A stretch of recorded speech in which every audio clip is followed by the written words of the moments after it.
In this lecture, we can learn about cellular concept. So, what is meant by cellular concept?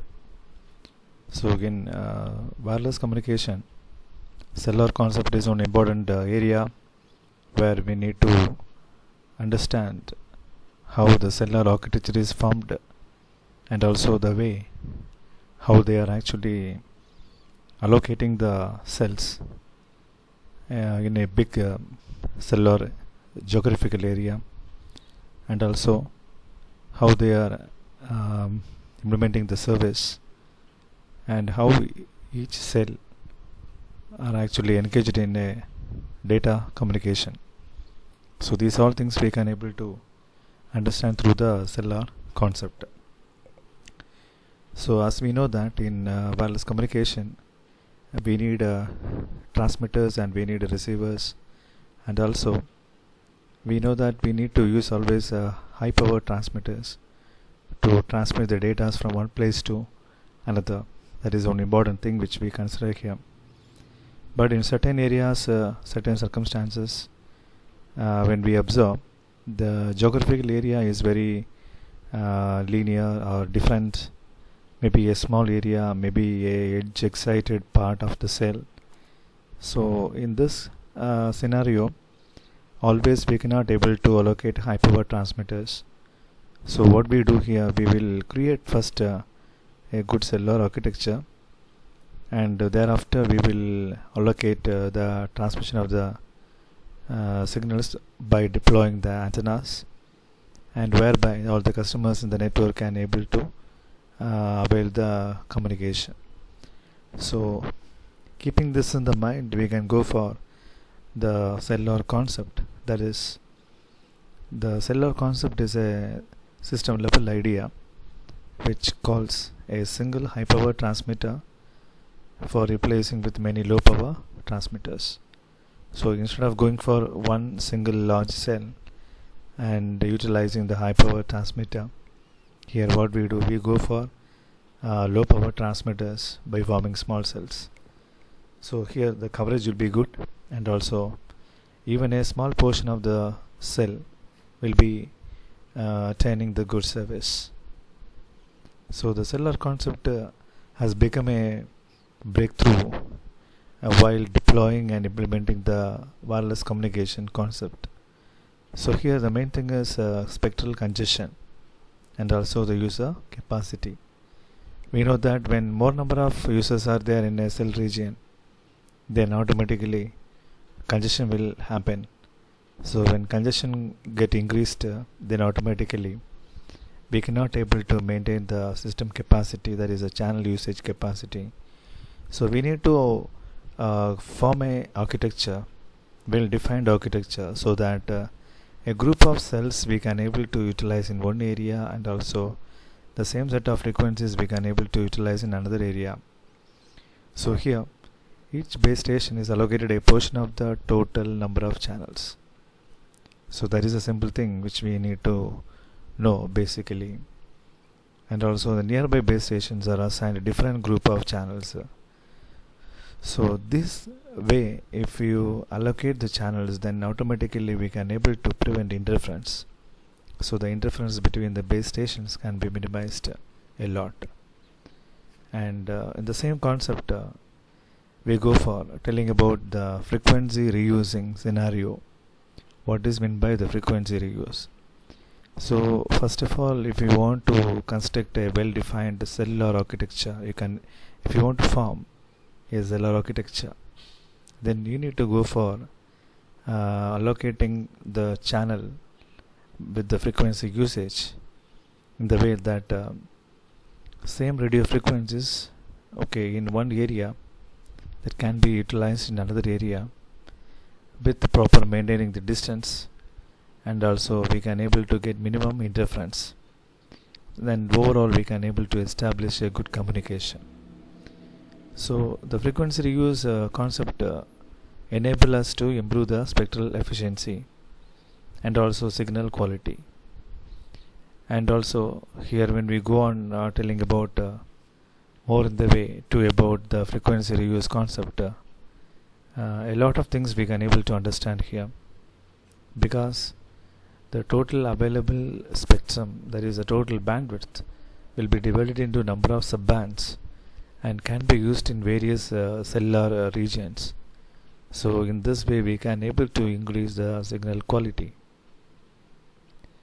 Then with the frequency reuse concept, simply we can able to understand the way that service area is split into small geographic areas, which is called by the name cells, and each cell or base station is allocated a group of radio channels, and the base stations and adjacent cells are assigned different channel groups. So in this way, if you allocate, then automatically we can able to minimize the adjacent channel interference as well as the core channel interference.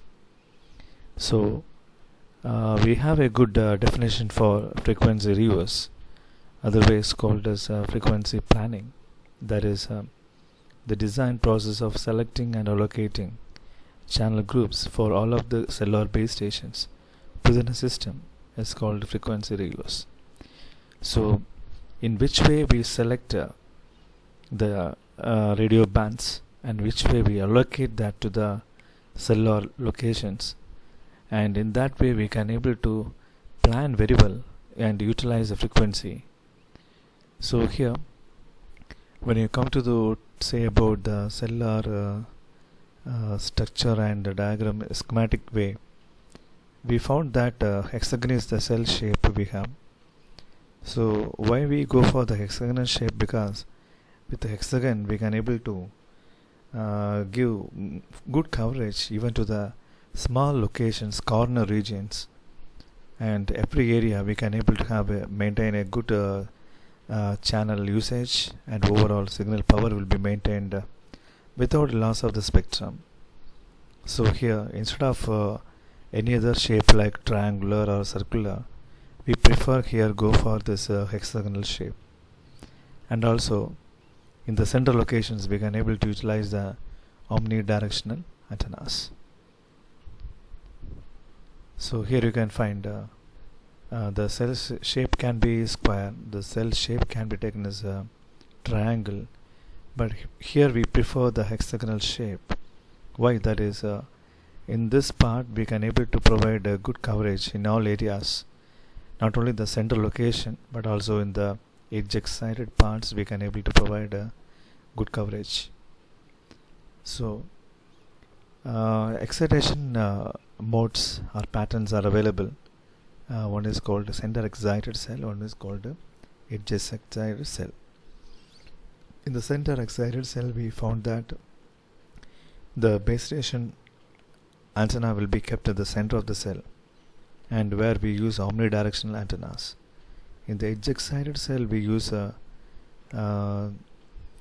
3. There is base station transmitters are on 3 of the 6 cell vertices. So overall in every cell we locate 3 antennas, that is the base stations, and we will be using sector directional antennas. So with the sector directional antennas we can able to provide good coverage, okay, and utilize the spectrum effectively. Then another simple thing is when we construct a cellular architecture, we need to know about the frequency reuse with cluster formation. So here consider a cellular system which has a total of S duplex channels available for use. So the total channels available is S. The S channels are again divided into N cells. So by subdividing the overall channels available, we can able to form clusters, and each cell is allocated a group of K channels. So therefore we can say the total number of available radio channels can be given as S equal to K into N. So while designing a cellular system, which we go for dividing the number of S channels available into N number of small frequency bands, whereby each cell will be given K number of channels. So therefore the total number of the available radio channels will be S equal to K into N. So here you are observing a cellular architecture with a 7 cell cluster. So what I say here, the cluster size is n equal to 7. So n equal to 7. Here the n cells which collectively use the complete set of available frequency, that is called a cluster. But normally when designing this kind of architecture, we can say that the cluster size can be 4, 7 or 12, and based on that we can able to design it. And if a cluster is replicated m times within the system, the total number of duplex channels can be found by C equal to m into k into n. And we know that k into n is equal to s. So we say that C equal to m into s. And where when allocating the co-channels, we will use the simple formula mathematical way, that is n equal to I square plus ij plus j square, that is for forming the clusters. And the nearest co-channel neighbors of a particular cell can be found by the way, that is while locating the co-channel cell, we go for the way like moving the I cell along any chain of the hexagon, turning 60-degree counterclockwise, then move the j cells.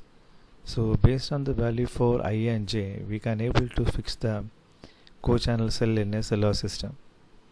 So here you can find here, that is this is a 7 cell reuse factor they have followed.